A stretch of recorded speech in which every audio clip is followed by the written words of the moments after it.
এই নরেন্দ্র মোদী কি চিরদিন ক্ষমতায় থাকতে পারবে? না, পারবে না। আবার বাংলাদেশে আমাদের ক্ষমতায় ছিল বিশিষ্ট ইসলামী পরিবারের, এই দেশে ইসলাম প্রচারের জন্য যিনি এসেছিলেন বিশিষ্ট পরহেজগার আল্লামা শেখ হাসিনা হাফিজাহুল্লাহ। ঠিক না ঠিক? কত পাওয়ার, কত ক্ষমতা। এই মাহফিলে আমাকে আসতে দেয় নাই। এই জায়গার মাহফিলে আশাকে কেন্দ্র করে, না আশা এবং না আশাকে কেন্দ্র করে আমাদের আভ্যন্তরীণ একটা ঝামেলা হয়েছিল।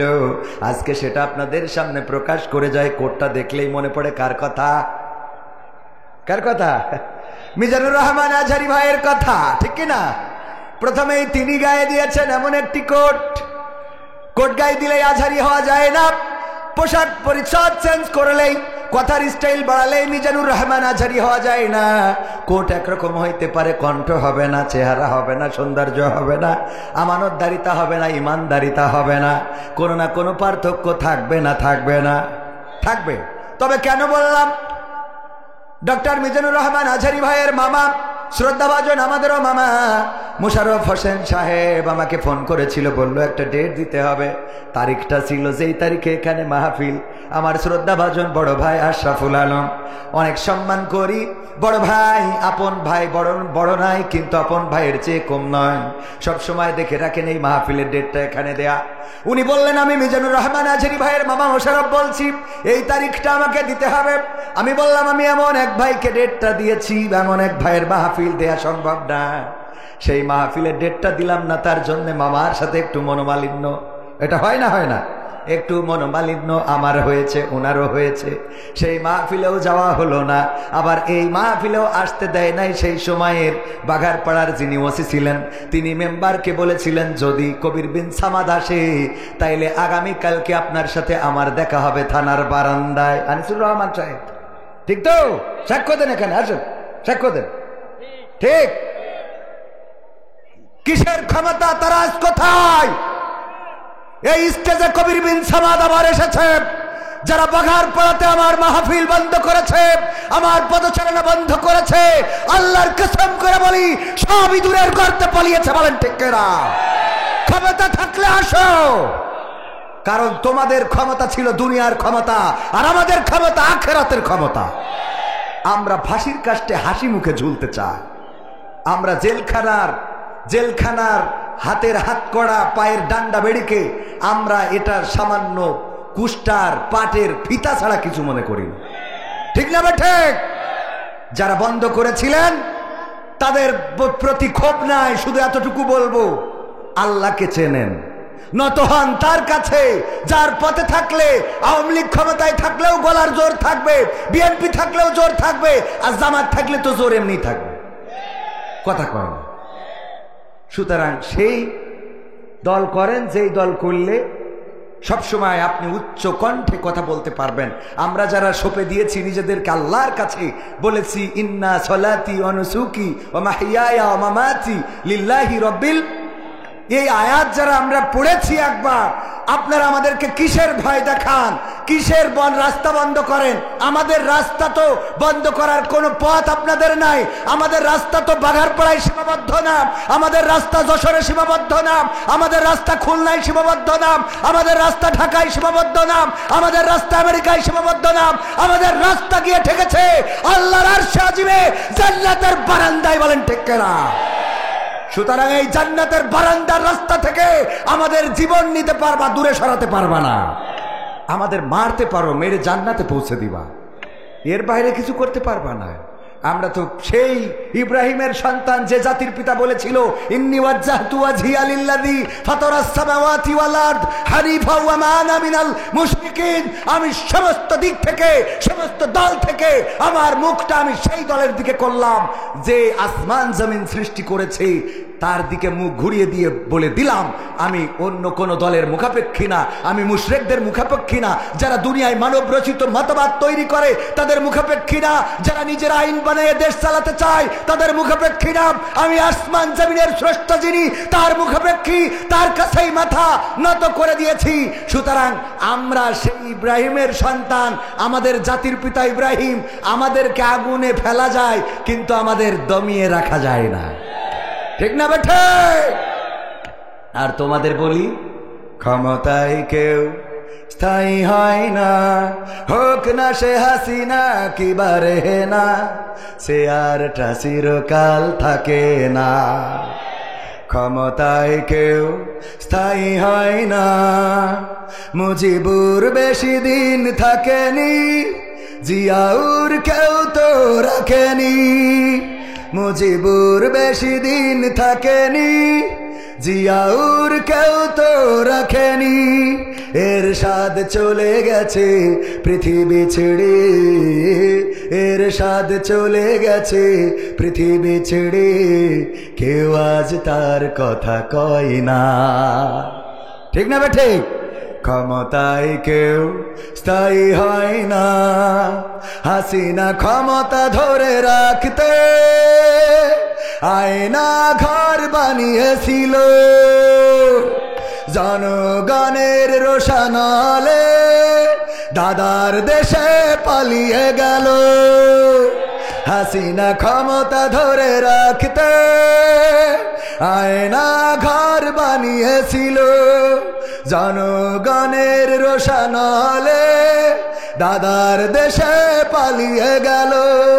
ডিবি হারুনের পাশে আর, ডিবি হারুনের পাশে আর পরিমণিদের দেখা যায় না। ঠিক না বেঠে? ক্ষমতায় কেউ স্থায়ী হয় না, হোক না সে হাসিনা কিবা রেহেনা, সে আরটা চিরকাল থাকে না। ঠিক না বেঠে? মহিলা প্যান্ডেল ভরে গেছে, সবাইকে একটু সামনে আগায় বসতে বলতে হবে। আমি প্রায়ই বলি, এখনো পুরুষ প্যান্ডেল ফাঁকা আছে না নাই? আগামীতে মাহফিল দিলে এই জায়গায় রাখবেন মহিলাদের, আর ইনাদের দেবেন প্রজেক্টর।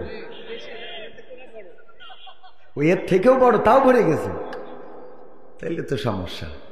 পুরুষদের জন্য জায়গা কম রাখার পরেও ওপাশ ফ্লাপ, মা বোনেরা মাহফিলেও বেশি, বাজারেও বেশি, সিরিয়ালেও বেশি, জাহান্নামেও বেশি।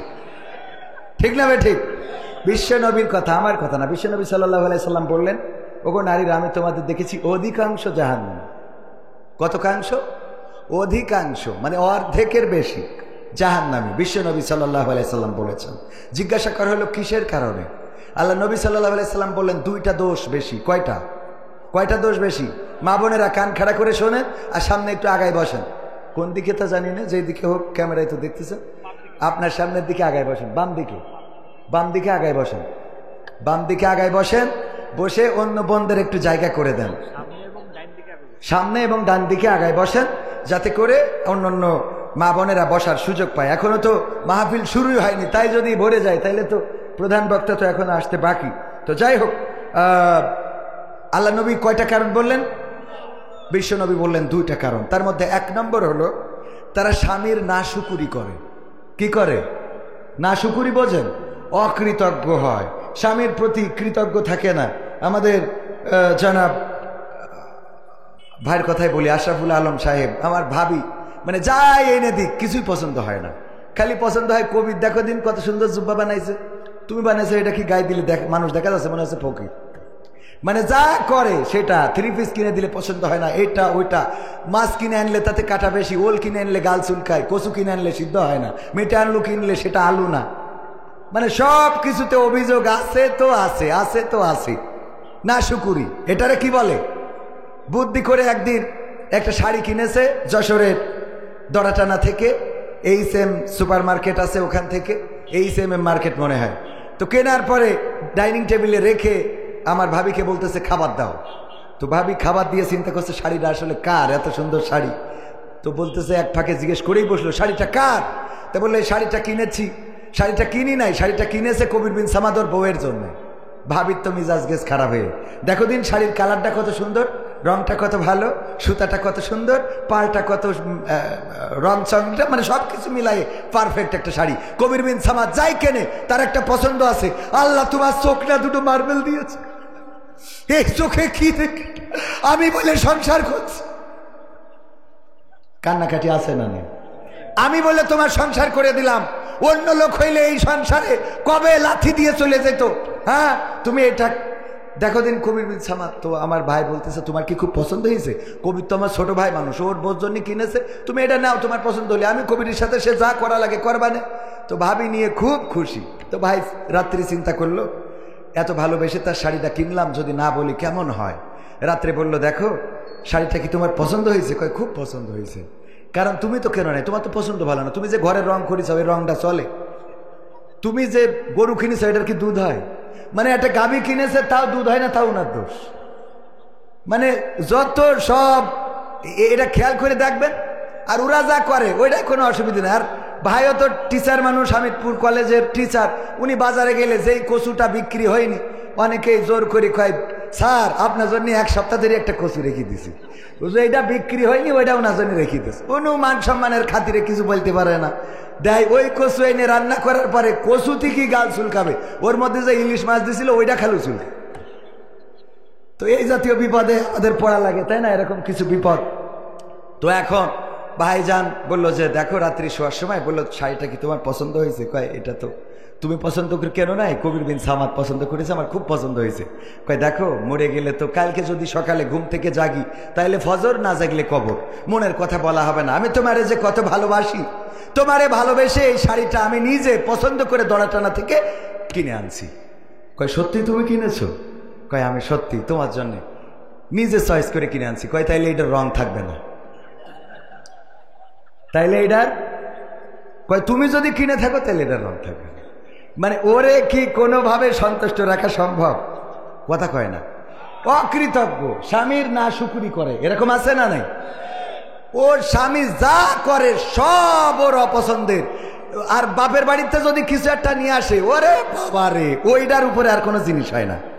আব্বারা যে পুঁইশাক দিছিল, সে পুঁইশাক তো না মনে হয় কেঁচু সাপ। কি সাপ? কেঁচু সাপ।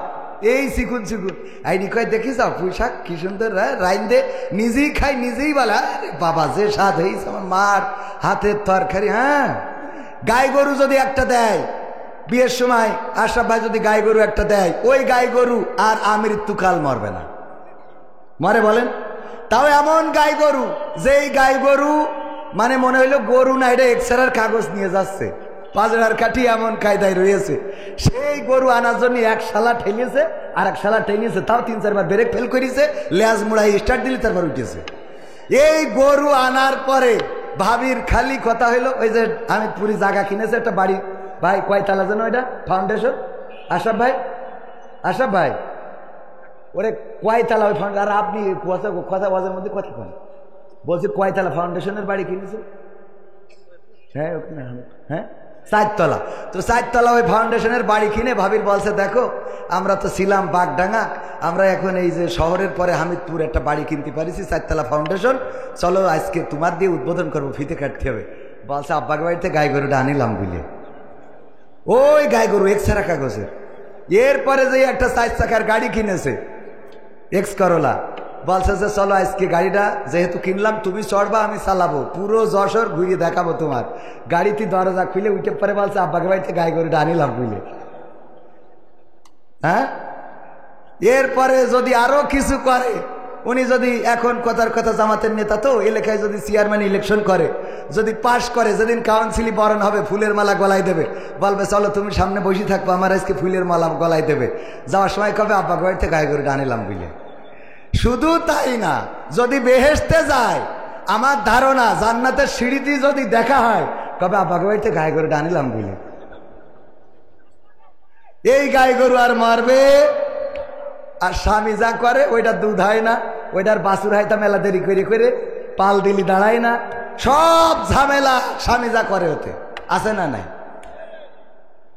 এরকম না শুকুরি করে, তাহলে গেল 1 নম্বর। 2 নম্বর কি?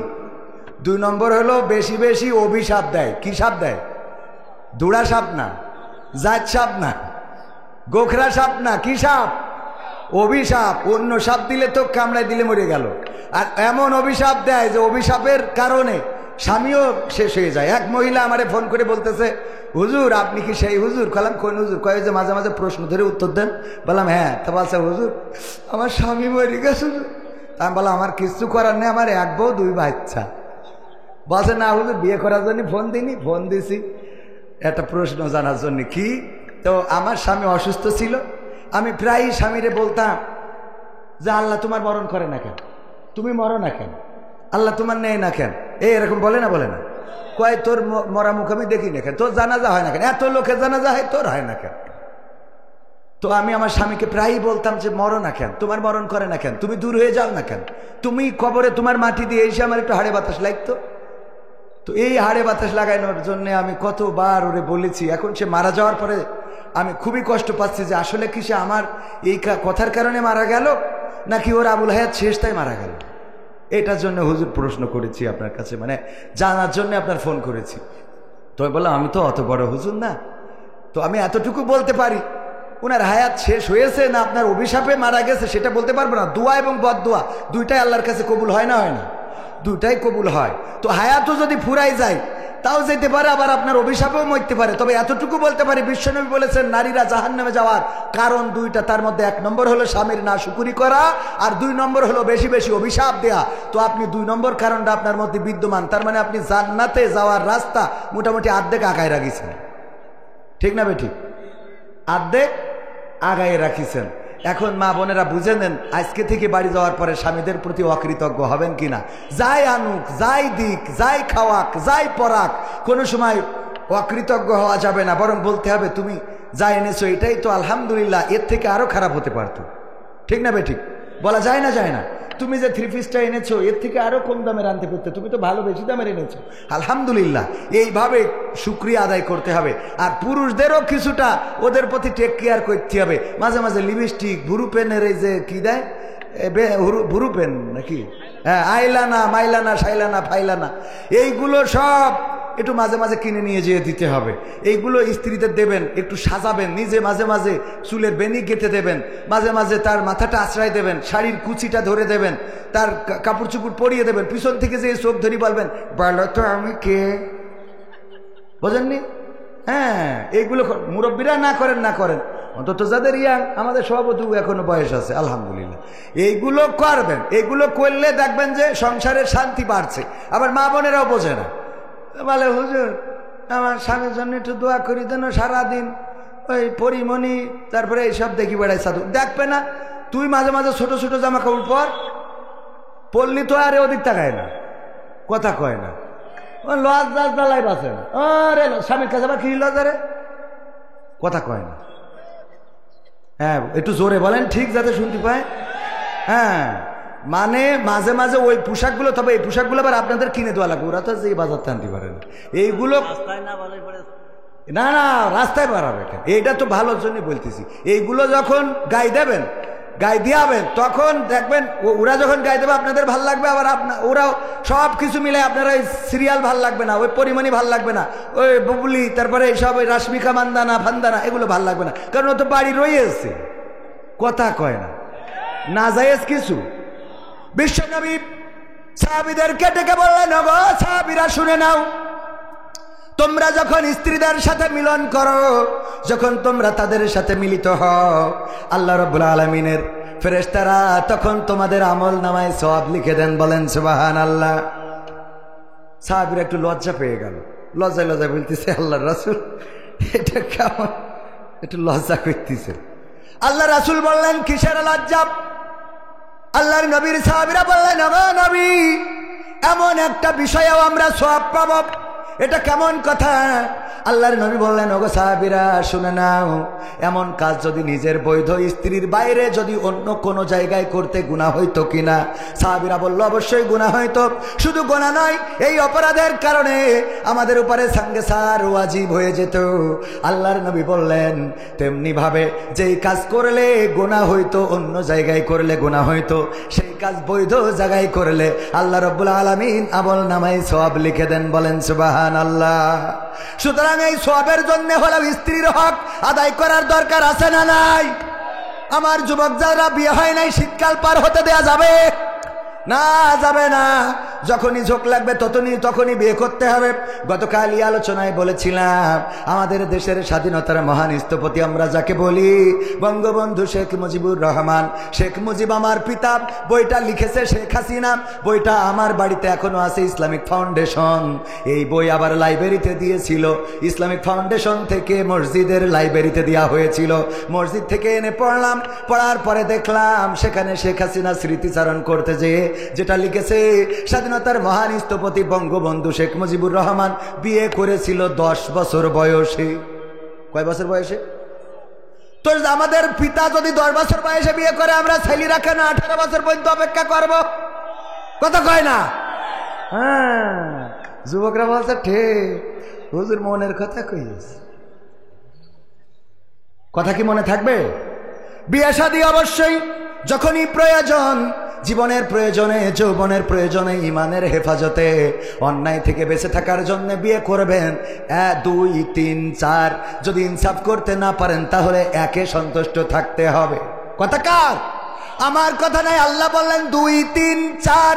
অথবা যদি তোমরা ইনসাফ করতে ব্যর্থ হও, যদি তোমাদের মনে ভয় থাকে যে তোমরা ইনসাফ করতে পারবা না, তবে একজনে সন্তুষ্ট থাকো। গো আমার ভাইয়েরা, এই দেশে বিধবার সংখ্যা বেড়ে গেছে, সুতরাং এখন থেকে একজন নয়, আন্দোলন হবে 2 3-এর বেশি ছাড়া কোনো কথা নয়।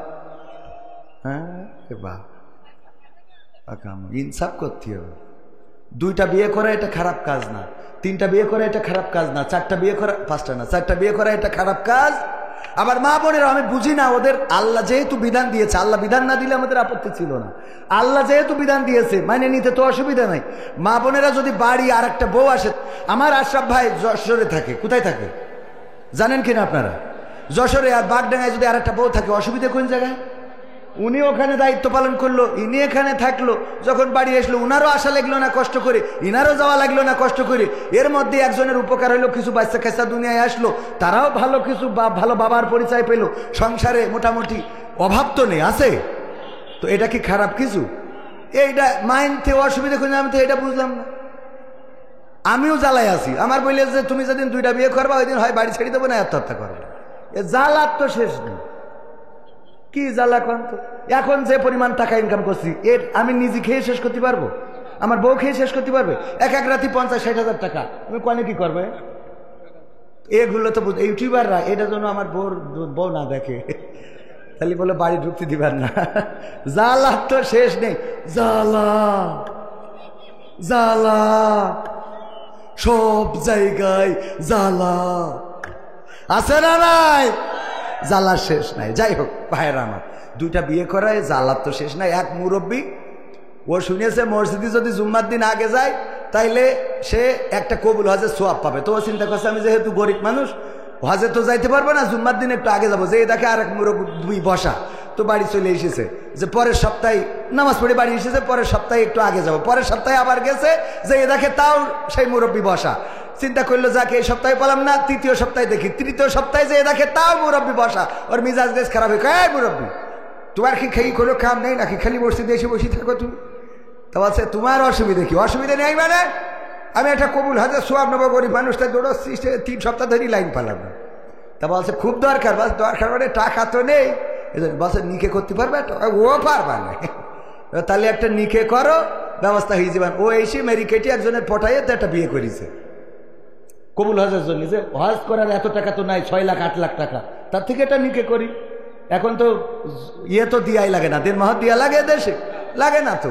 তো বিয়ে করে তারপরে পরের জুম্মায় ওই মুরব্বী এসে দেখে এই মুরব্বী বসা, বলতেছে বাবাজি কি খাবো আজকে? কি কবুল হজের সোয়া ভাই? বাবা ক্ষতি পারবো কেন? বলছে 2 ডর গুতোগুতিতে ফজরে আইসে আর এখনো বাড়ি যায়নি। ফজরে এসে এখনো বাড়ি যায়, 2 এত ডিস্টার্ব করতেছে যে ফজরতে রাগ করে বাড়ি যায়। জ্বালা আছে না নাই? ভাইরা আমার, মা বোনেরা আমার, অনেক মা বোন এসেছেন।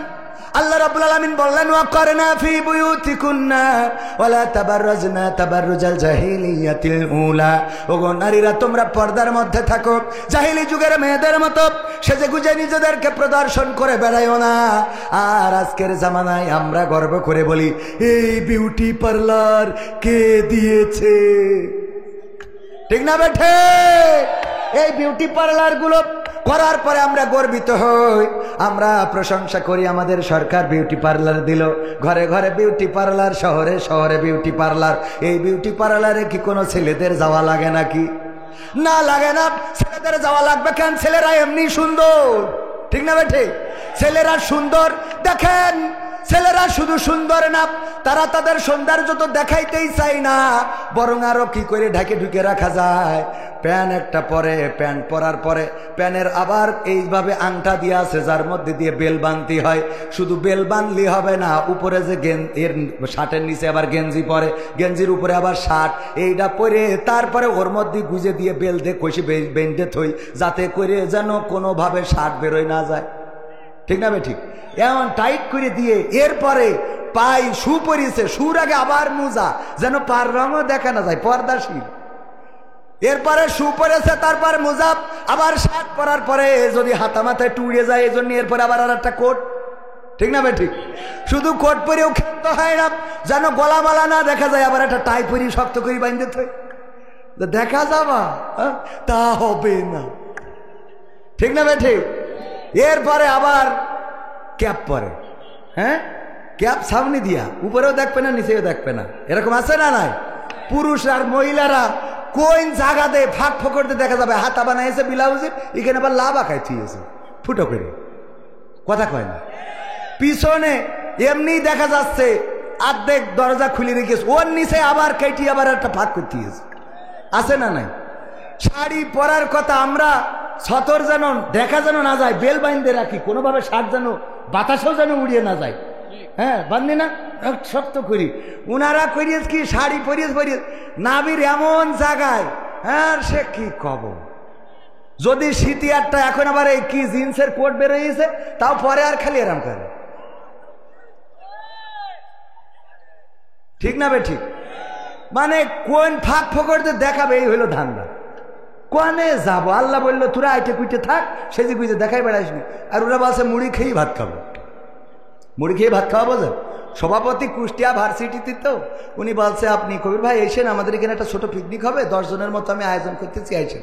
তো উনি জানে যেহেতু আমি সভাপতি, লোকজন একটু বেশি হয়ে যেতে পারে, তো 10 জনের ভাতের সাথে আবার কিছু মুড়ির ব্যবস্থাও করেছে, যে লোক যদি বাইরেই যায় তাহলে তাকে মুড়ি খাওয়াবে।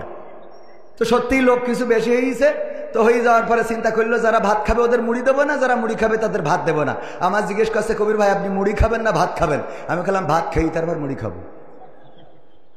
ভাত খেয়ে আল্লাহ বলল ওয়া করনা ফি বুয়ুতিকুন্না ওয়ালা তাবাররাজনা তাবাররুজাল জাহিলিয়াতিল উলা। ওগো নারীরা, তোমরা পর্দার মধ্যে থাকো, জাহিলি যুগের মেয়েদের মতো সাজুগুজু করে নিজেদেরকে প্রদর্শন করে বেড়ায়ও না। আর আমার মা বোনেরা বলল আল্লাহ আমরা সাজুগুজু করে তারপরে বুরকা পরব, ঠিক না বেঠে? বুরকা পরা আছে না নাই? বুরকা পরে সাজুগুজু করে, তারপরে রিসোর্টে যায়, তারপরে পার্কে যায়, তারপরে ক্যাফেতে যায়, তারপরে বয়ফ্রেন্ডের সাথে লাইলাতুল ফেব্রুয়ারিতে গদখালিতে যায়। যাওয়ার পরে ওখানে যেয়ে খুলে দেয়, দিয়ে বলে দেখো আজকের সাজুগুজুটা কেমন হয়েছে, কেমন হয়েছে রে। এই যুবক ওইগুলো সাজুগুজু দেখে পাগল হয়ে যায়, তারপরে ওরে বিয়ে করার জন্য পাগল। আব্বারে বলে আব্বা আমি সবেদার আবেদার জবেদার ছাড়া বিয়ে করব না। বিয়ে করার পরে রাত্রে নিয়ে আসলো, এর আগের দিন তো আবার যশোরের থেকে সাজাই গুজাই নিয়ে আসে। এত সাজুগুজু করে করে রে, সিনার কায়দা নেই। বাসর রাতি দেখে আইফোন 16 প্রো ম্যাক্স বাড়ি নিয়ে এসেছে, ঠিক না ঠিক? যশোর থেকে একজন ওরাম ওর বোর্ড সাজাইতেছে, তো দেওয়ার পরে ও জানে যে অমুক বিউটি পার্লার থেকে বোর্ড সাজাই নিয়ে এসেছে। বিয়ের পরের দিন যেয়ে আইফোন 60 প্রো ম্যাক্স এই একটা নিয়ে যেয়ে বিউটি পার্লারের মালিকের দেশে বলছে কেস জন্য? বলছে কালকে আপনি রোজিনার সাজাই দিয়েছিলেন। রোজিনা কে? আমার ওয়াইফ। ও আচ্ছা, তাই আমি খুশি হয়ে আপনার এই যে আইফোন 16 প্রো ম্যাক্স আপনাকে গিফট করলাম। ও তো খুব খুশি, আল্লাহ এত সুন্দর পর এর জন্য আরো 3টে বিয়ে হয়। তো দিয়ে চলে আসার পরে ও মোড়ক উন্মোচন করি, দেখে ওর মধ্যে কি এর আইফোন 16 প্রো ম্যাক্স, নোকায় 1100 গাডার মেরিত একটা সিরকুটি লিখা রয়েছে, এখন কেমন লাগে। কারণ কি? কারণ তুই কাল যেটারে সাজাই দিছিলি, ওর তো বাসরাতি দেখলাম আইফোন 16 প্রো ম্যাক্স, গোসল একটা মারার পরে তো দেখছি যে নোকে 1100 গাডার দিয়া। কথা কি বোঝা গেছে? এরপরে গান গাই, আমি পারি না আর পারি না, আমি কেন মরি না, আজরাইল কি চিনে না আমার গো, আমি পারি না আর পারি না। হয়তো 2 দিন পরে মরব, আগে মরলে কি ক্ষতি, ওরে এই দুনিয়ার রং তামাশা বুঝলাম না রে একরতি। ও আমার ঘরের রমণী, সে যে কাল নাগিনী, ঘরের রমণী ও যে কাল নাগিনী, বিউটি পার্লার আমারে বাজাইছে 12টায়, আমি পারি না আর পারি না। ঠিক না বেঠে? আমি পারি না আর পারি না, আমি কেন মরি না। আজরাইল কি এটা পুরুষরা গাইছে? মহিলারা গাইলে এই গানটা উল্টা গাইতো। কি গাইতো জানেন? বলবো, আমি পারি না আর পারি না, আমার স্বামী কেন মরে না, আজরাইল কি চিনে না আমার স্বামী রে গো, আমি পারি না আর পারি না। আমি পারি না আর পারি না, আমার স্বামী কেন মরে না। ওকে ঋষে বলল যে তুই মরি দূরে, আমি কয়দিন একটু হাড়ে বাতাস লাগাবো। আছে না নাই? কত পরকিয়া, স্বামী থাকে বিদেশে, পরকিয়া প্রেমে মত্ত হয়ে গেছে, অন্যায় অপরাধের পথ বেছে নিয়েছে, নিজের স্বামীর সাথে ভালো করে কথা বলে না, অথচ পর পুরুষের সাথে বলটু ভাই কেমন আছো, কতদিন হলো তুমি খোঁজ খবর নাও না। আরে বাবা কি মজা। আর স্বামী যখন ফোন দেয়, এই এত কল করতে হয় কেন, তোমার কাজ নাই বিদেশে যে খালি বোর কাছে বারবার ফোন দাও, এত ফোন দিতে হয় কিছুর জন্য, এত ফোন দিবা না, খালি টাকা পাঠাবা, বাগার পাড়াতে তুলে বাজার করে নিয়ে চলে আসবে। আবার যেই বলতো হ্যাঁ বলতো হ্যাঁ চুলের এই কুত্তা কাটিং কোথা থেকে দিয়েছে, হ্যাঁ আপনার গাঞ্জা খাওয়া দাঁতগুলো খুব ভালো লাগে, ওর গাঞ্জা খুব পছন্দ। আছে না নাই? আবার মা বোনেরা বলছে হুজুর শুধু কি আমরা খারাপ না, পুরুষদের মধ্যে এমন আছে না নাই, নিজের স্ত্রীর সাথে ভালো করে কথা বলে না, নিজের স্ত্রীর হক আদায় করে না, অথচ ভাবি ও ভাবি ভাবি কে, হ্যাঁ আমি মাকসেদ। ও মাকসেদ ভাই আপনি তো খোঁজই নেন না, ভাবি আসছিলাম 1 গ্লাস পানি। কি বলছেন পানি কেন, আমি শরবত করে এনে দিচ্ছি একটু খাবেন। শরবত বানাইছে, লেবু টিপে দেছে, তিতে হয়েছে, লবণ দেছে, তিতে আর এ মিলে শরবত তো দূরের কথা, ও তো কোনো বোধই হয়নি, বোঝেননি? ওই শরবত খায়ার বলে মাকসেদ ভাই কেমন হয়েছে। আরে ভাবি আপনার হাতে সব এ যে কি নাইস মনে আছে, হাউজে কাউসারের পানি খাচ্ছে, শয়তান কোথায়। আর বউ রান্না করে দেয়, ওর মধ্যে কোনোভাবে একটু লবণ যদি বেশি হয়ে যায়, এই তোর রাত্রি কয়টি নাই, এই রাত্রি কয়টি না, একটু যদি লবণ বেশি হয়ে যায় মিজাজ খারাপ হয়ে যায়। আছে না নাই? লবণ যদি একটু বেশি হয়ে যায় বলবেন স্ত্রী তুমি এত সুন্দর রান্না করো, আল্লাহ তোমার রান্না খাওয়ার পরে আমি মনে হয় যে হরিণের গোশত খাচ্ছি, তবে লবণটা একটুখানি কমাই দিলে যে আরো কি টেস্ট হইতো, আলহামদুলিল্লাহ। এই বলা যাবে না এইভাবে, এইগুলো বলবেন, এইগুলো না বলে খালি শুধু ধমকের এই দেখো তোর যদি আমি তালাক না দিছি আমার নাম কবির বিন সামাদ। দেখেন তালাক দেওয়া খুব বাহাদুরি কাজ নাকি? এবার তালাক দিয়ে বলে হয়েছে বাচ্চা দুটো হয়ে গেছে বলে ফেলেছি, একটু খাতা পৃষ্ঠা খুলে দেখেন দিন লাস্টে 3 পাতায় কোনো লাইন আছে কিনা, মানে সব তো পড়া শেষ, লাস্টে 3 পাতায় একটা লাইন পাওয়া যায় কিনা। আমি একজনের বললাম যে আপনি কোন মাযহাবের, তো বলছে হানাফি মাযহাবের। আমি বললাম হানাফি মাযহাব হইলে তালাক দিয়েছেন শেষ, তো বলছে কোন মাযহাবে এটা নেওয়া যাবে, তো আমি বললাম শাফি মাযহাব। বলছে তাহলে আমি শাফি মাযহাবে। শয়তান সহ্য না করি পারে, বলছে যে একবারে দিয়ে ফেলেছি। এখন আমি বললাম কোন মাযহাব, আমি বললাম বলছে শাফি মাযহাব, হানাফি মাযহাব। বললাম হানাফি মাযহাব যদি মানেন, হানাফি মাযহাবের ফতোয়া হলো যদি একবারে কেউ 3 তালাক দেয় ওটা তালাক, ওর আর কোনো সমাধান নেই। তা বলছে তাহলে কোন মাযহাবে আছে, তা বললাম ইমাম মালিক ইমাম শাফি বলেছে রাহিমাহুল্লাহ যে যদি কেউ একসাথে 3 তালাক দেয় তাহলে ওটা 1 তালাক হিসাবে গণ্য হবে, কারণ এটা রাসূল সাল্লাল্লাহু আলাইহি ওয়াসাল্লামের পলিসির মধ্যে পড়ে না।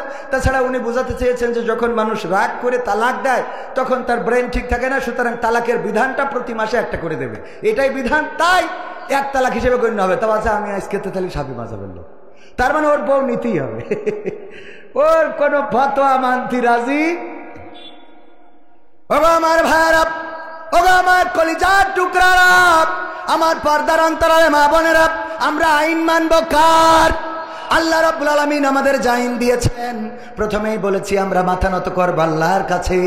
আমরা যারা আল্লাহর কাছে মাথা নত করি, যারা বলেছি ইন্না সলাতি ওয়া নুসুকি ওয়া মাহইয়ায়া ওয়া মামাতি লিল্লাহি রাব্বিল আলামিন, নিশ্চয় আমাদের সালাত, আমাদের কুরবানি, আমাদের হায়াত, আমাদের মওত সবকিছু বিশ্ব প্রতিপালক আল্লাহর জন্য।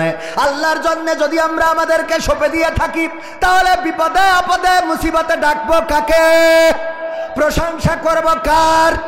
আমরা প্রশংসা আনন্দের সময় প্রশংসা করব আল্লাহর, আর বিপদের সময় আল্লাহর কাছে সাহায্য চাইব। আল্লাহ সাহায্য দাও, আল্লাহ তুমি সাহায্য করো, আল্লাহ তুমি রহম করো।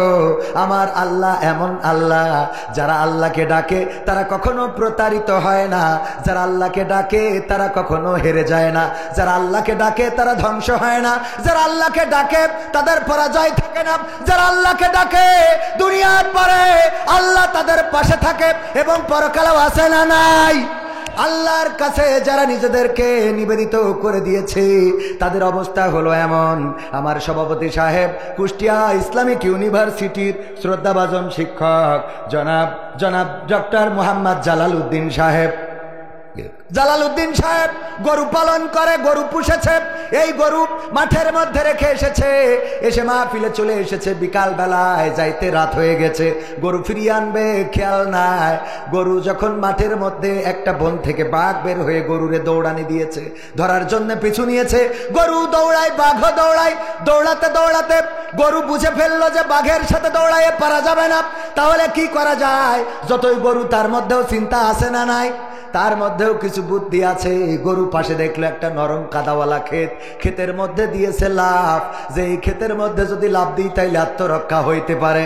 গরু ক্ষেতের মধ্যে লাফ দেওয়ার পরে চার হাত পা একসাথে ডেবে গেছে, কাদার মধ্যে পুঁতে গেছে।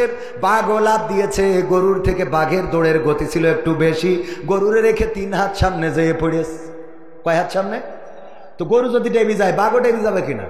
বাঘও ডেবে গেছে। গরু কোনো টেনশন ছাড়াই ওই ডাবা অবস্থায় খালি জাবর কাটে। আর গরু টেনশন করতেছে কি করে বের হওয়া যায়, চেষ্টা করতেছে কি করে বের হবে। বাঘ বের হওয়ার চেষ্টা করতেছে, আর গরু কি করেছে? জাবর কাটাচ্ছে। বাঘের মিজাজ গেছ খারাপ। হ্যাঁ গরু, এই তুই তো আসলে গরু। কে ভাই, কি হয়েছে ভাই? কি হয়েছে মানে? আমার সঙ্গীতের বই আছে, ক্যামেরা পার্সন যাচ্ছে, কারো লাগলে নিয়ে। সম্মানিত ভাইয়েরা, তো কথা ও আবার ওর আমি বলি না, তাও যায়। এত দায়িত্বশীল আমি আলামিনীর আমি খুঁজে পাই। আল্লাহ, হ্যাঁ, দাম 100 টাকা, আর ওই যে জীবন জিজ্ঞাসা যেটা, ওটা হলো 50 টাকা। তো ভাইয়েরা আমার, গরু মানে বই একটু বেচাও লাগবে কেন ভাই? তো আমার ওইভাবে টাকা দেয় না, এমনি আইসেতে করে ভাই দুটো খাতি দেয় যত্ন করে, সুই ঝাল দিয়ে ওই আর কি। তো এই জন্য বইটই বেঁচে যা দুটো, আজকে টাকা না নিয়ে গেলে আবার বাড়িও জায়গা হয় না। তো মানে প্রতিদিন যে হিসেব দিতে হয় যে রাত্রি তুমি আমার কাছে থাকবা না, আবার টাকাও দিবা না, তবে কি নিয়ে থাকবো? জ্বালার শেষ আছে আমাদের। সব কথা বলি ফেললাম, আল্লাহ মাফ করে দাও, আমি সভাপতি মাফ করে দিয়ে। আমি তো খোলা মনের মানুষ, সব এই ঠাস ঠাস করে বলে ফেলি। যাই হোক ভাইয়েরা আমার, গরু কোনো টেনশন ছাড়া জাবর কাটাচ্ছে, আর বাঘ টেনশন করতেছে যে কি করে বের হওয়া যায়। বাঘ এক ফাঁকে বলেই বেলাই গরু, তুই তো আসলেই গরু। কেন ভাই, কি হয়েছে? কি হয়েছে মানে? এই কাদার মধ্যে লাফ দিলি কেন? তোরে যদি আমি ধরতাম তাহলে তোরে খেয়ে আমি বেঁচে থাকতাম, তুই মারা যাতিস, কথা ঠিক। আবার তুই যদি পালাই যাতিস তাহলে তুইও বেঁচে যাতিস, আমিও বেঁচে যেতাম। কিন্তু এমন একটা কাজ করেছিস যে তুইও মরবি, আমিও মরবো, বাঁচার কোনো রাস্তা নেই। তা কয় তাতে কি? কয় তাতে কি মানে? এই গরু এর তাও কিছু হওয়ার দরকার নেই, কিন্তু এই বিপদের মধ্যে তুই জাবর কাটাইস, তো টেনশন নেই কেন? তোর কোনো চিন্তা নেই কেন? বলছে আমার তো চিন্তা হওয়ার কথা না, কারণ কি আমি তোমারে বুঝাই। ওগো বাঘ, শুনে নাও, তুমি বাঘ বনে থাকো, তোমার কোনো মালিক নাই, তোমার কোনো অভিভাবক নাই, তোমার কোনো গার্জিয়ান নাই। আমি গরু, আমার গার্ডিয়ান আছে, আমার মালিক আছে, আমার অভিভাবক আছে। আমার অভিভাবক ডক্টর জালালউদ্দিন সাহেব, উনি মাহফিলে আছে। রাত্রে যখন বাড়িতে ফিরবে, ফিরার পরে গোয়াল ঘরে লাইট মেরে যখন আমাকে পাবে না, তখন লোকজন নিয়ে খোঁজার জন্য মাঠে চলে আসবে। আমাকে খোঁজাখুঁজি করতে করতে এক সময় যখন এই ক্ষেতের মধ্যে পাবে, এই কাদার মধ্যে পাবে, আমারেও দেখবে তোমারেও দেখবে। আমারে দেখার পরে বুঝে নেবে তোমার কারণে আমার এই হাল হয়েছে, এই কারণে আমার মালিক আমারে উদ্ধার করবে, আর তোমারে এখানে বাড়োয়ে কবর দিয়ে তারপরে যাবে। ও গো বাঘ বলো, এখন আমি জাবর কাটাবো নাকি তুমি কাটাবা? কথা কয় না। জাবর কাটাবে কে? গরু জাবর কাটাবে, কারণ গরুর মালিক আছে না নাই?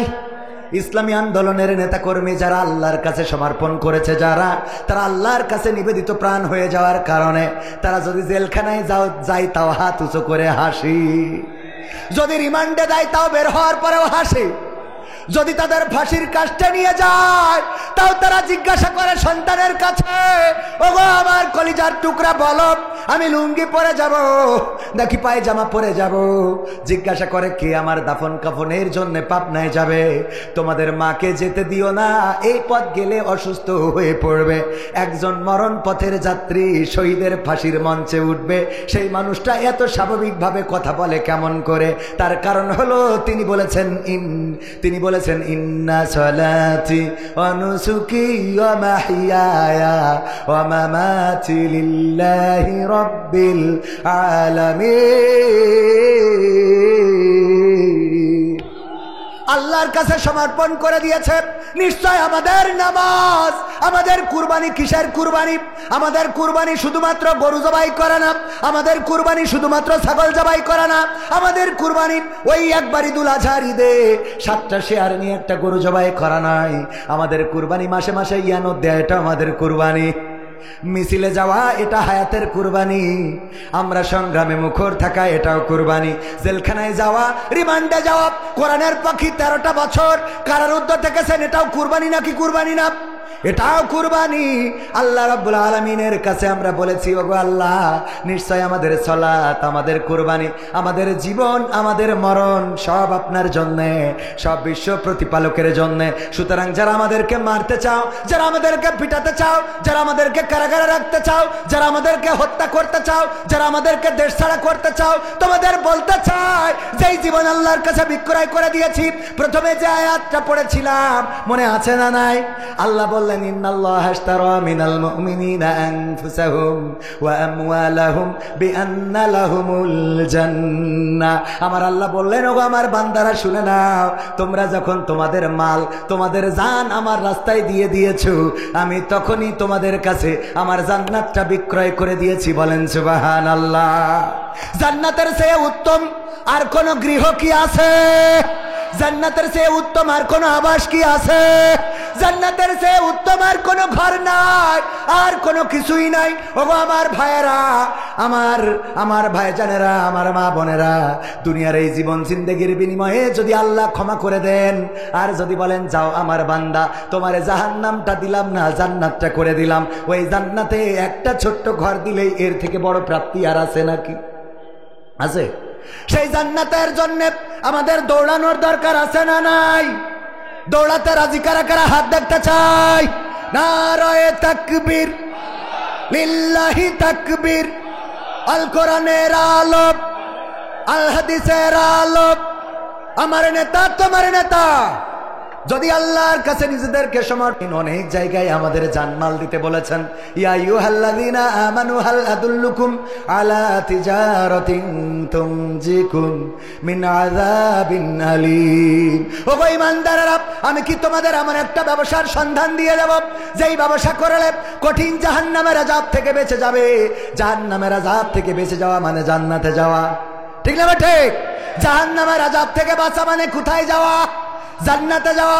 আল্লাহ রাব্বুল আলামিন বললেন এমন একটা ব্যবসার সন্ধান দি যেই ব্যবসা করলে তোমরা জান্নাত পেয়ে যাবে। সেই ব্যবসাটা হলো তুমিনুনা বিল্লাহি ওয়া রাসূলিহি ওয়া তুজাহিদুনা ফি সাবিলিল্লাহি বিআমওয়ালিকুম ওয়া আনফুসিকুম যালিকুম খায়রুল লাকুম ইন কুনতুম তা'লামুন। আমার আল্লাহ বললেন, আর সেই ব্যবসাটা শোনো। সেই ব্যবসাটা কি? আমি আল্লাহর প্রতি ঈমান আনতে হবে, এমন ঈমান যে ঈমান ছিল ইব্রাহিমের, আগুনে ফেলে দেবে। আগুন তৈরি করা হয়ে গেল। তারপরে ফেরেশতারা এসে বলল, ও ইব্রাহিম, তোমার জন্য আগুন তৈরি করেছে, এই আগুনের মধ্যে ফেলে দেওয়া হবে। আমরা ফেরেশতারা এসেছি হেফাজত করার জন্য, যদি অনুমতি দাও সহযোগিতা করতে চাই। ইব্রাহিম বললেন, তোমাদেরকে কি আল্লাহ পাঠিয়েছে নাকি? বলল, আল্লাহ পাঠাই নাই, আল্লাহর কাছ থেকে অনুমতি নিয়েছি। সেটা কিভাবে? আল্লাহকে বললাম, ওগো আল্লাহ, তোমার খলিল জাহান্নামের আগুনে জ্বলবে, এটা কি হতে পারে? যদি অনুমতি দাও তাইলে সহযোগিতা করতে চাই। আল্লাহ বললেন, যেতে পারো, তবে আমার ইব্রাহিমের কাছে আগে বলবা যে, ওগো ইব্রাহিম, আমরা সহযোগিতা করতে চাই, যদি অনুমতি দেয় তাহলে সহযোগিতা করবা, যদি অনুমতি না দেয় তাইলে ফিরে আসবা। ইব্রাহিম আলাইহিস সালাম বললেন, ওগো ফেরেশতারা, তাইলে তোমরা ফিরে যাও। তাইলে তোমরা ফিরে যাও। কেন ফিরে যাব? ওগো ফেরেশতারা, শুনে নাও, আমি যে আল্লাহর প্রতি ঈমান এনেছি, সে আল্লাহ বোবা নন, সে আল্লাহ বধির নন, সে আল্লাহ পঙ্গু নন, সে আল্লাহ অক্ষম নন, সে আল্লাহ এমন আল্লাহ, তোমরা আমার অবস্থা যা জানো তার থেকে আমার আল্লাহ আরো বেশি ভালো জানে। সুবহানাল্লাহ। তোমাদের থেকে আমার আল্লাহ আরো ভালো জানেন। সুতরাং তিনি যদি চান তাহলে হেফাজত করবেন, আর তিনি যদি না চান তাহলে তার জন্য আগুনে পুড়তে আপত্তি নাই। আল্লাহ রাব্বুল আলামিন সুন্দর করে আগুনকে বলে দিলেন, ইয়া নারু কুনি বারদাও ওয়া সালামান আলা ইব্রাহিম। ওগো আগুন, তুমি আমার ইব্রাহিমের জন্য ঠান্ডা আরামদায়ক হয়ে যাও। আল্লাহ রাব্বুল আলামিনের হুকুম যখন আগুন পেয়ে গেল, আগুন ঠান্ডা আরামদায়ক হয়ে গেল, আগুনের মধ্যে ফুলবাগান সিংহাসন হয়ে গেল। আর নমরুদ দেখে বলল, এই ডিজিএফআই এখানে আসো, এই এনএসআই এখানে আসো, এই র্যাব এখানে আসো, এই র্যাব প্রধান, বিমান বাহিনী প্রধান, সেনাবাহিনী প্রধান, স্থল বাহিনী প্রধান, আকাশ বাহিনী প্রধান, হেলিকপ্টার প্রধান, সব আসো। এসে বলল, 16 বছর ধরে তোমাদের খাওয়াইয়ে করলাম কি? কথা কয় না? 16 বছর ধরে তোমাদের খাওয়াইলাম, পড়াইলাম, সব বললাম সাফা সাফা করে ফেলো, তা পারো না কেন? তাইলে তোমাদের মধ্যে এত আমি তেল খরচ কেন করলাম, এত ডিজেল, এত গাছ, এত কাঠ, এত কিছু কেন পুড়ালাম? আমার লাভটা কি? এই 16 বছর পরে এসে যদি বাচ্চাদের কাছে আমার চেয়ার ছেড়ে দিতে হয় তাইলে লাভটা কি? কথা বোঝেননি? একদম মিলাই নেন, সব জায়গায় যদি না মেলে আমার কাছ থেকে বুঝে নেবে। এমপিরা সব কোথায় গেল? মন্ত্রীরা সব কোথায় গেল? কোথায় কাদের কাকা? তাদের সারা দেশটা এখন লাগে ফাঁকা ফাঁকা। পালাবো না, প্রয়োজন হলে ফখরুলের বাসায় গিয়ে উঠবো। ঠাকুরগাঁওয়ে বাসা আছে না, জায়গা দেবে? পালাবে না, যাই না তবু দেখা। পালাবে না, যাই না তবু দেখা। তাদের সারা দেশটা এখন লাগে ফাঁকা ফাঁকা, ওদের সারা দেশটা এখন লাগে ফাঁকা ফাঁকা। আইন মন্ত্রী আটকে গেল আইনেরই ফাঁকে, দাড়ি ছাড়া দরবেশের ভণ্ড ভণ্ড লাগে। ঠিক না বেঠে? আইন মন্ত্রী আটকে গেল আইনেরই ফাঁকে, দাড়ি ছাড়া দরবেশের ভণ্ড ভণ্ড লাগে। শুনছি কত নেতা নেত্রী খাইতেছে ভাই ডান্ডা, বিচারপতি কালামানিকের ফাটিয়েছে আন্ডা। পলকের ঝলক গেল থামিয়ে নেটের চাকা। তাদের সারা দেশটা এখন লাগে ফাঁকা ফাঁকা, ওদের সারা দেশটা এখন লাগে ফাঁকা ফাঁকা। কই গেল সেই সংসদেতে মমতাজের গান? কোথায় গেল হযরত বলা স্বামী মুসলমান? ঠিক না ঠিক? কই গেল সেই সংসদেতে মমতাজের গান? কোথায় গেল হযরত বলা স্বামী মুসলমান? ইনু মেনন্দি পুমনি আছে কারাগারে, বাপ করিলেও পাপ কখনো ছাড়ে কি আর তারে। কোথায় গেল স্পিকারের দৃষ্টি আঁকা বাঁকা? তাদের সারা দেশটা এখন লাগে ফাঁকা ফাঁকা, ওদের সারা দেশটা এখন লাগে ফাঁকা ফাঁকা। কোথায় গেল আরাফাত আর ব্যারিস্টার ব্যারিস্টার সুমন, কথা বলার সময় তারা করে নিয়োজন। মুরগি কবির খাইছে ধরা, জাফর কোথায় আছে, গোপনে কি সেও গেল মোদি দাদুর কাছে। কোথায় গেল এ সালামের, কোথায় গেল এ সালামের কাড়ি কাড়ি টাকা, তাদের ছাড়া দেশটা এখন লাগে ফাঁকা। লাগে না, লাগে না। আগে টেলিভিশন খুললে কেমন করে কুমড়া দিয়ে বেগুনি বানানো যায় এটা শিখতে পারতাম, কেমন করে কাঁচামরিচ শুকিয়ে রেখে বর্ষাকালে ভিজাইলে আবার জেতা হয়ে যায় সেটা জানতে পারতাম। তারপরে কেমন করে কাঁঠাল দিয়ে বার্গার বানাইতে হয় ওইটা বুঝেছিলাম। তারপরে গোশতের অভাব পূরণের জন্য কাঁঠাল কেমন করে কাজে লাগাইতে হয় তাও শিখলাম। এমনকি আমার দাদার দেশে দেখলাম নিউজ করেছে সাংবাদিকেরা, দাদার দেশের কিছু মানুষের কাছে মাইক্রোফোন ধরেছে, বলে দাদা অনেক বড় কষ্টে আছি দাদা, আমাদের দেশে তো পেঁয়াজগুলো কেউ কিনছে না বুঝছেন, আগে বাংলাদেশের রপ্তানি করে আমরা অনেক দাম পেতুম, কিন্তু এখন তো কোনোভাবে দাম পাচ্ছি না দাদা, 3 টাকা 3.5 টাকা কেজি দরেও পেঁয়াজ বেচতে পাচ্ছি না দাদা, খুবই কষ্টে আছে। দেখেছেন কিনা? আমি বললাম এই কষ্ট তোমাদের কাটবে না, কাটবে না, কারণ তোমাদের দাদা, তোমাদের সরকার প্রধান যখন আমাদের পেঁয়াজ দিতে চাই নাই আমরাও টেনশন করি নাই, কারণ আমাদের নেত্রী কেমনে পেঁয়াজ ছাড়া রান্না করা যায় রে সেইটা শিখায়ে তারপরে গেছে। ঠিক না বেঠে? এখন তোমরা 3 টাকা 5 টাকা যা কেজি বেচতে চাও তাও বেচো, যদি আমাদের নেত্রীর তোমাদের দেশেও টেলিভিশনে আনো তাইলে কিন্তু ওই দামে আর বিক্রি হবে না, কারণ তোমাদের দেশেও শিখিয়ে দেবে কেমন করে পেঁয়াজ ছাড়া রান্না করতে হয়। ঠিক না বেঠে? ভাইয়ারা আমার, আল্লাহর জন্য নিবেদিত প্রাণ হতে রাজি আছি না নাই? মা বোনেরা পর্দার অন্তরালে রাজি? সবাই সবাই রাজি? আমিও রাজি। আমার ক্যামেরা পার্সন না, ক্যামেরা পার্সন তো আমার সহকারী, আমিও। হ্যাঁ, আমার এই যে ছাত্র শিবিরের জেলা সভাপতি সাবেক, এইসব সাথে থাকে সাথে। আল্লাহ কবুল করুন, বলেন আমি। এইটা বোঝেননি? এটা বোঝেননি? একটু মানে আপনি যে মাল দেবেন, জান দেবেন, তো এর জন্য মাঝে মাঝে পরীক্ষা করতে হয়। তো পরীক্ষা আমি প্রথমে দিয়ে শুরু না করলি, বক্তাই দিল না, তা শ্রোতারা দেবে? স্টেজে যারা আছে সবাই পকেটে হাত লাগান, তা না হলে ওরা আবার দেখি কবে ওরা দিচ্ছে না, তারপরে দেবো কেন? চেয়ারে বসে যদি না দেয় তার সামনে বসে দেবো কেন? হ্যাঁ হ্যাঁ, সবাই হাত ঢুকান। আশরাফ ভাই মাথা জাগলে হাত ঢুকান পকেটে। হ্যাঁ হ্যাঁ, এত ফোন ধরলেও হাসছে না, এ হুজুর সে হুজুর না, যদি পরে দেখায় আবার কালেকশন করবে, রাস্তায় দাঁড়া করে কালেকশন করবে। একবার খালি দাওয়াত দেওয়া দরকার, 12 মাস কালেকশন করে দেবে, কিন্তু ডেট ফাঁকা নেই। মাশাআল্লাহ, এইটা বঙ্গবন্ধু নোট দেন। কাল সভাপতি ছিল।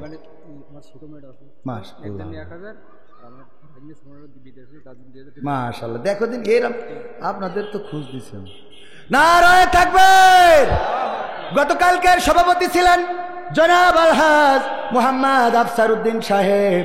উনার মেয়ে অসুস্থ, 1000 টাকা দিয়েছেন অসুস্থতা থেকে, আল্লাহ যেন শেফায়া জেলা কামেলা দান করে দেয়। আর ভাগ্নে থাকে বিদেশে, বিদেশ থেকে 2000 টাকার 2 কান বঙ্গবন্ধুর ক্যারকেরি নোট দান করলো। আল্লাহ দানকে কবুল করে নাও, নেখায়াত দিয়ে দাও, মনের স্বপ্ন পুরা করে দাও, আপনজনদের কবুল করে নাও। ওগো আল্লাহ, তুমি দয়া করে যে অসুস্থ আছে সুস্থতা দান করে দাও। আমি 500 টাকা দিলাম, আল্লাহ তুমি আমার বোর হায়াত বাড়াই দাও, আমার যা হয় হোক। আপনি 500, আপনি 500 দিলে হয়, আর 500 দেন। কি করেন আপনি? মাহফিল পরিচালনা করেন, 500 দিলে হয়? মাইক ভাড়া করতে কয় টাকা লেগেছে আপনি জানেন? হ্যাঁ, এটা মাহফিল আয়োজন করতে কয় টাকা খরচ হয় আপনার ধারণা আছে? 500 টাকা দিচ্ছেন আপনি। মানে আব্বার শাসন করতেছে, বলছে আমি কাজ চাইলে তুই জানিস না, বাপের শাসন করতে, বোঝেননি? বাপের হুমকি দিচ্ছে, ছেলে বলছে আমি কাজ চাইলে তুই জানিস না। কার বিরুদ্ধে কথা বলছিস? তো আমি সেরাম হয়ে গেল না?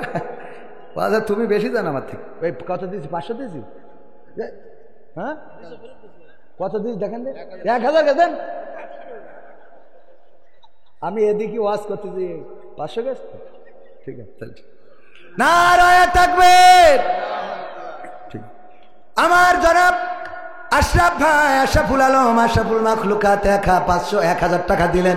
আল্লাহ দানকে কবুল করে নাও, নেখায়াত দিয়ে দাও, মনের স্বপ্ন পুরা করে দাও।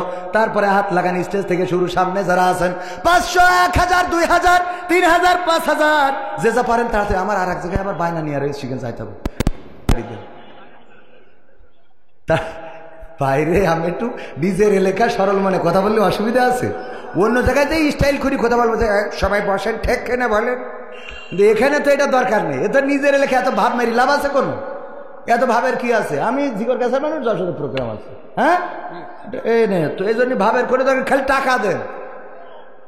আমার মা বোনেরা পর্দার অন্তরালে যান, ওখানে কি জানা যাওয়া লাগবে না? অন্য মানুষ গেছে গেছে না? হ্যাঁ তাহলে ঠিক আছে। ব্যাগ দেওয়া আছে, ব্যাগের মধ্যে দেন, যে যা পারেন তাড়াতাড়ি। সামনে ভিতরে সব এসে পারবে না তো, সব আসলে তো আমি এখান থেকে অর্ডার দিই। আবার অর্ডার একই সেনাবাহিনী নাকি যে তৈরি থাকতে বলবে, পরে অর্ডার দেবে? সেনাবাহিনী কি বলে যে প্রস্তুত থাকো, আমরাও আসি, কথা কয় না। যাদের কাছে ব্যাগ আছে তারা ভিতরে যান, তবে ওই মানে মাহফিলের লোক, আবার অন্য লোকের কাছে থাকলে ব্যাগ নিয়ে ঢুকে না। মাহফিল লাল ব্যাগ, এই তাড়াতাড়ি ওঠেন ওঠেন শিগগিরি ভাই, পকেটে হাত লাগান, একজনে মারুম হওয়া যাবে না। যার পকেটে যা আছে সব প্যাকেটে দেন, বিড়ি, সিগারেট, গ্যাস লাইট সব নেব আমরা, বেশি নেবো পরে। দেন যা আছে, যা আছে পকেটে দিয়ে দেন, প্যাকেটে। মহিলা প্যান্ডেলে কি করিস? ও ওখানেও ব্যাগ আছে, তা আছে তো, মহিলা প্যান্ডেলে ব্যাগ আছে। আপনারা ব্যাগে মা বোনেরা যা ওই কুসার মধ্যে করে নিয়ে আসেন, আসলে বাইন্দে ও টাকা তো আবার হাসপাতালে নিয়ে সোজা করতে হবে, তাও দেন। এত জোরে গিরে দেয় যে ও টাকা টাকা থাকে না, ও খালি কয় আব্বা গো মা গো, খরচ করতে পারলে বেঁচে যায়, মানে ও জন্য তাড়াতাড়ি খরচ করে, এমন জোরে গিরে, তাও দেন গিরে খুলে। আল্লাহ কবুল করুন, বলেন আমিন। কেউ মাহরুম হবেন না।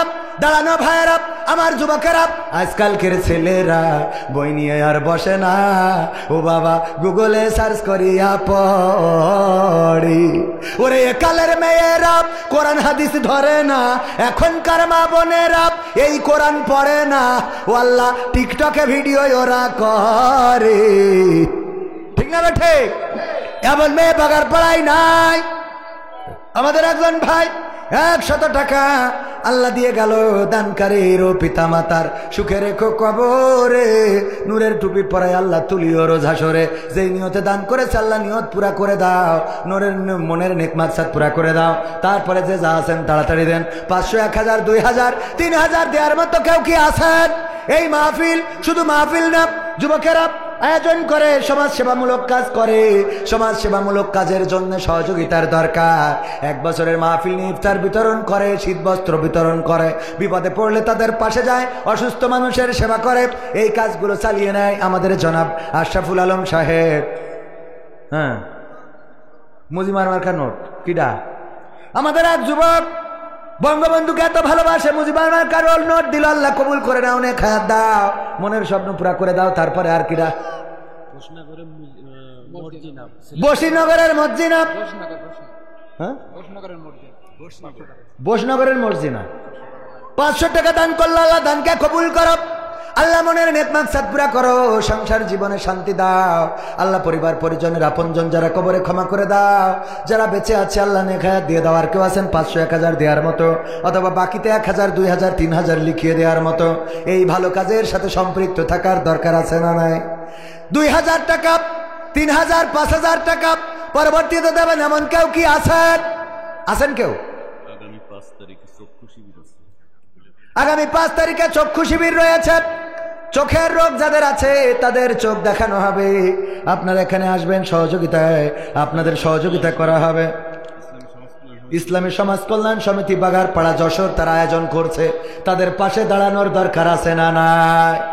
তাড়াতাড়ি তাড়াতাড়ি 500, 1000, 2000 বড় নোট দেওয়ার মতো কেউ নেই? 2000, 3000, 5000, হ্যাঁ বাকিতে পরে দিয়ে দেবেন। 2000 টাকা দেওয়ার মতো ভিতর থেকে কোনো মানুষ হাত উঁচু করে, আমি মুসাফির মানুষ, দোয়া করে দেবো। আমার দোয়া কবুল না হোক, সভাপতি আছে, ডক্টর মানুষ, আশরাফ ভাই আছে, অধ্যাপক মানুষ, আর প্রধান বক্তা ডক্টর আমাদের শাহেদ জামাল উদ্দিন আছে, সাবেক সভাপতি, সব ভালো মানুষ, খালি আমি এখানে খারাপ একমাত্র। ওদের দোয়াই তো আল্লাহ কবুল করতে পারে, বলেন আলহামদুলিল্লাহ। আমি তো উনাদের দোয়া নিয়ে সামনে দেখি আগাই যাচ্ছি, বুঝলেন? দোয়া কবুল করার মালিককে আমার ভাইজান দোয়া করেন আমার জন্যে, কষ্ট করেন, আমাকে ভালোবাসেন। এমন অনেক ভালোবাসার মানুষ আছে যাদের দোয়ার বরকতে আল্লাহ কিছু বলান। আজকে বিশেষ বক্তা আরো এক জায়গায় বায়না নিয়ে বলে বেশি কথা বলতে পারলাম না, আগামীতে যদি আবুল হায়াতে বেশি থাকি আবার এসে বলবো। শুনবেন আপনারা? ভাইয়ের মাহফিল মানে প্রতি বছর আসাই লাগবে, কোনো উপায় নেই, তো টাকাও দেবে না, কিছু না, আসতেই হবে। একটা দিন মায়ের খাওয়া আর এক জায়গায় বায়না নিয়ে কোন রকম কভার করি। তাড়াতাড়ি একটু দেন, দিন 2000 দেওয়ার মতো। আচ্ছা 1000 করে অন্তত 5টা মানুষ বলেন দিন, 1000 করে টাকা দেবেন এই যুব সমাজে, এই সমাজ কল্যাণ সমিতির 1000 করে 5 জন মানুষ বাগারপাড়ায় নেই। এই যে দেখেন নগদ দিতে ভাইজান, নাম কি শুনে? দুরুদ আলী, ও নূর আলী। নারায়ে তাকবীর। আমার নূর আলী ভাই বিদেশ যাবে। আবার বিদেশ যাবেন কেন? দেশে তো মেরিকেটি খাতি পারতেন। আল্লাহ কবুল করো। নূর আলী ভাই বিদেশ যাবে, আল্লাহ তুমি মুসিবত মুক্ত রেখে নিয়ে যেও, আয় রুজিতে বারাকা দান করে দিও, পরিবারকে হেফাজত করো, যাতায়াতের পথটা সহজ করে দাও, বলেন আমিন। পাইকগাছার নূর আলী, পাইকগাছে আমার দাওয়াত আসতো, মাহফিলে যাবো। নূর ইসলাম পাইকগাছার, আর আগে দেশের নূর কি জানো, আগে দেশের নূর আলী, নূর আলী আর এটা নূর ইসলাম, নূরের সাথে মিল আছে, নুরি নুরি মিল আছে। আল্লাহ দানকে কবুল করে নাও, মনের নেক মাকসাদ পুরা করে দাও। 5 জন চাইলাম, 2 জন নগদ দিল, আর 3 জন অন্তত নগদ না দেন, বাকিতে দেন 5 জন 1000 করে। দেখি একটু হাত উঁচু করা যাবে না? শুনে মাত্র 3 জন। আমি জানি বাগারপাড়ারা মাহরুম করবেন, এটা আমি মনে করি। কি ডাব? জহুরন রাধানগর বাড়ি, অসুস্থ মানুষ। আল্লাহ 500 টাকা দিল সুস্থতার জন্য, দানকে কবুল করে নাও, নেখায়াত দাও। আল্লাহ শারীরিক সুস্থতা দান করে দাও, শেফায়ে আজলা কামেলা দান করে দাও, বলেন আমিন। তারপরে 3 জন দেবেন না? 3 জন পাওয়া যাবে না, বাকিতে অন্তত নেই। আমি তো যে জায়গায় হাত বাড়াই আল্লাহ একটা বরকত ঢেলে দেয়। মানে আমার তো হ্যাঁ, প্রবাসীরা অনেক টাকা দিচ্ছে, তাদের জন্য দোয়া করবেন। আর একটা গান আছে না, প্রবাসীদের ও গান, ওই শাইখ জামালউদ্দিন শোনাবেন ভাইজান। তা ওই করেন, আমি টাকা তুলি, ওটা গান আর একজন শুনবেন। তা 3000 টাকা শুনে বাবা রে, অন্তত 3000 টাকা একটু দেন দেখে। গান তো গাইছি বাবা, 3000 টাকা দেওয়ার মতো আল্লাহর ওলি নেই কেন? 1000 করে 3 জন। আমি বিশ্বাস করি যে আপনারা দেবেন, আমি মারুম হয়ে যাবো। আরেক জায়গায় যাই আমার ক্ষতি হবেন, চাইছি তা দিন। এটা তো ঠিক না। 3000 টাকা 3 জন মানুষ, মাত্র 1000 করে। খাতায় একজনেরও নাম লিখতে পারি না, অন্তত খাতায় একটা নাম লিখে তো কলম নিয়ে বসে রয়েছে, এটা ফেরত দেবো আমরা। 1000 টাকা হবে না? সত্যি সত্যি দেবেন না? এটা গতবার এসে কিরানা 30,000 টাকা দিয়েছিল একবার, তো ওর থেকে এর থেকে তো আওয়ামী লীগ ভালো ছিল। আওয়ামী লীগের নেতা 30,000 টাকা দিয়েছে গতবার ডাইরেক্ট। আর এখানে এত নেতা বিএনপি আর জামাতে 3000 টাকা দিতে, তোগের ক্ষমতায় যাইতে হবে কেন? হ্যাঁ, কি সহ্য না করি পারা যায়? হ্যাঁ, সে মারা হোক তাও তো দেশে। এই জন্য তো কুমাই দিলাম, মারা টাকা 30,000, তোকে পারা টাকা 1000 দে। এই 3 জন বিএনপির লোক নেই, তাহলে আওয়ামী লীগের লোক 3 জন দাঁড়াও দিন, কেউ মারবে না, আমি আছি, দায়িত্ব নিলাম। আওয়ামী লীগের লোক 3 জন দাও, আমি নৌকার পক্ষে ভোট করে দিয়ে দেবো আজকে। তাও 3000 টাকা না নিয়ে যাবে না, সিয়াস ছাড়বো না, তাতে ক্ষমতা থাকে থাক, না থাকে যাক। 3000 টাকা দাঁড়ান দিন। কোন আল্লাহর বান্দা আছেন? আজ একজনের সাক্ষাৎকার নিলাম, বলছে তুমি কোন দল করো? তা বলছে আমি হইলো ধানের শেষ করি। আমি বলছি এই দলের নেত্রী কিনা? তা বলছে শেখ হাসিনা। ও ধানের শেষ করে, শেখ হাসিনা নেত্রী। ওই যে একজন বোঝা গেল, যাক আলহামদুলিল্লাহ। নাম কি শুনে? ওবায়দুল কাদের, আনসার আলী। নারায়ে তাকবীর। আনসার আলী নাম ঠিকানা জানেন কি না? ঘোষনগর। আল্লাহ আনসার আলী আমলি করেন তো ভাই, যা করেন করেন, জামাত করেন, আমলি করেন, অসুবিধা নেই। যে দল করেন আল্লাহ সেই দলে ভালো রাখুক, বলেন আমিন।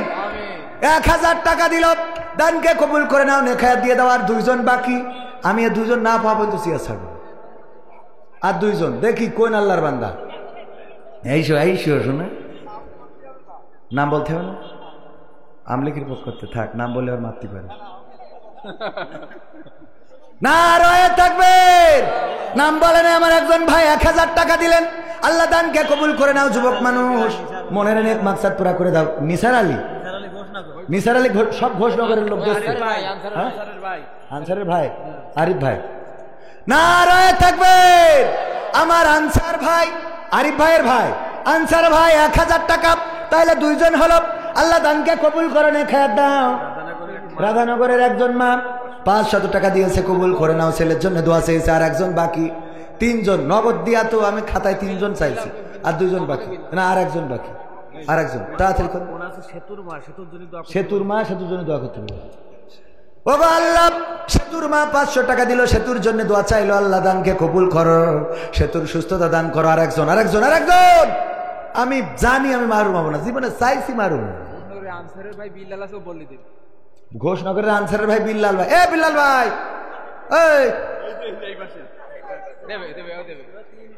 ভাই কয় হাজার? 1000 শুনুন না, 2000। বাবা, পার্টি তো এরম লাগবে। নারায়ে তাকবীর। আনসার ভাই, ওরা 3 ভাই গেল, আর বাকি লোক সব জানেন না। ওগের বাইরে অন্তত একজন না, মান সম্মান থাকলো কিছু।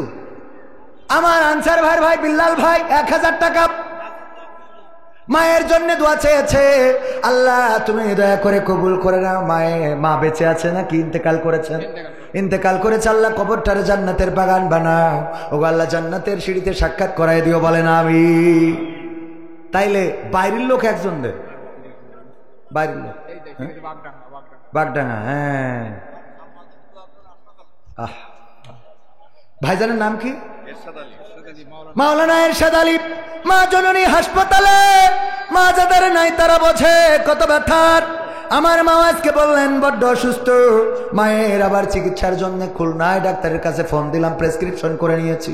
ওগো আল্লাহ, আমার মায়ের মতো অসুস্থ মাওলানা কি যেন নাম, মাওলানা এরশাদ আলী ভাইয়ের মা অসুস্থ। আল্লাহ সুস্থতা দান করে দাও, আল্লাহ নেখায়াত দান করে দাও। হাসপাতাল থেকে আল্লাহ সুস্থভাবে দেশে বাড়িতে ফিরিয়ে এনে দাও, বলেন আমি। সম্মানিত ভাইয়েরা, আমার আবার আরেক জায়গায় যেতে হবে, এই জন্যে আমি দুঃখিত। আগামীতে আবার আপনাদের মাঝে আসব। এখন হ্যাঁ, আমার বাংলাদেশের প্রবাসীদের গল্প বলি শোনো। এ গল্প তো কল্পনা নয়, তোমরা কি তা জানো? ও ভাই, এ গল্প তো কল্পনা নয়, তোমরা কি তা জানো? আমার বাংলাদেশের প্রবাসীদের গল্প বলি শোনো। পল্লী গায়ের দুরন্ত ছেলে বাপে ডাকে খোকা, হঠাৎ করে ঢুকলো মাথায় বিদেশ যাওয়ার পোকা। রোগে শোকে ক্লান্ত পিতা, খাটার নাই উপায়। বেকার ছেলের এমন কথায় বাবাও দিল সাই। ক্ষেতের জমি হালের গরু বিক্রয় করে দিয়ে বাকি টাকা করলো পূরণ মায়ের গহনা নিয়ে। অনেক আশা বুকে বেঁধে ছাড়লো যখন বাড়ি, সে যে কি বেদনা বিধুর ছিড়ল যেন নাড়ি। মায়ে কান্দে, ভাইয়ে কান্দে, কান্দে আপন জন। চোখের জলে বুক ভেসে যায়, শক্ত করে মন। এমন মানুষ কোন সেজনা, এমন মানুষ কোন সেজনা, তোমরা কি তা জানো?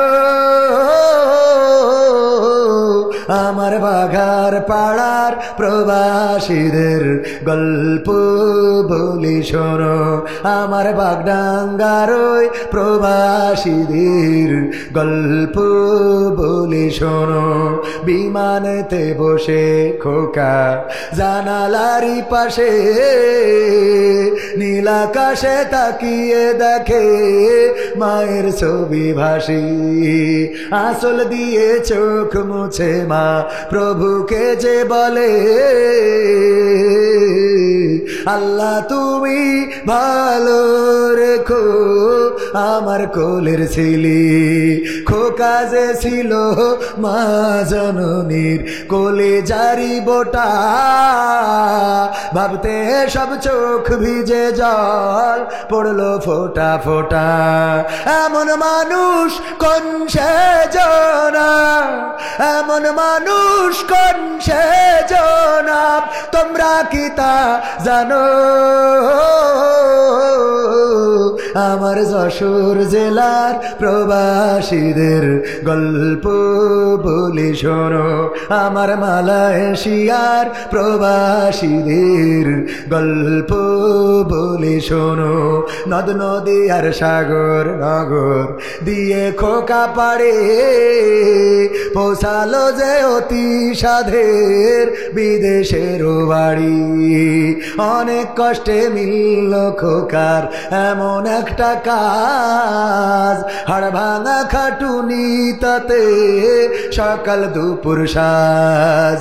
রোগে শোকে কাজ করে যায়, করে নাই অবহেলা, আকাশ সমান স্বপ্ন দেখে কাটিয়ে দেয় বেলা। মা জননীর সাথে যখন খোকা কথা কয়, বলে বাবা কেমন আছো জানতে ইচ্ছা হয়। মাগো আমি ভালো আছি, মাগো আমি ভালো আছি, দুঃখ নেই তো কোনো। আমার সৌদি আরবের প্রবাসীদের গল্প বলি শোনো, আমার আবু ধাবির প্রবাসীদের গল্প বলি শোনো। হঠাৎ করে বাবা বলে টাকার যে দরকার, তোর মায়েরই বড় অসুখ দেখাবো ডাক্তার। চিন্তায় আমার বাড়ছে আবার তোর বোনেরই নিয়ে, দিনে দিনে হচ্ছে বড় দিতে হবে বিয়ে। তোর ভাইয়েরই লেখা পড়ার খরচ বেড়ে গেছে,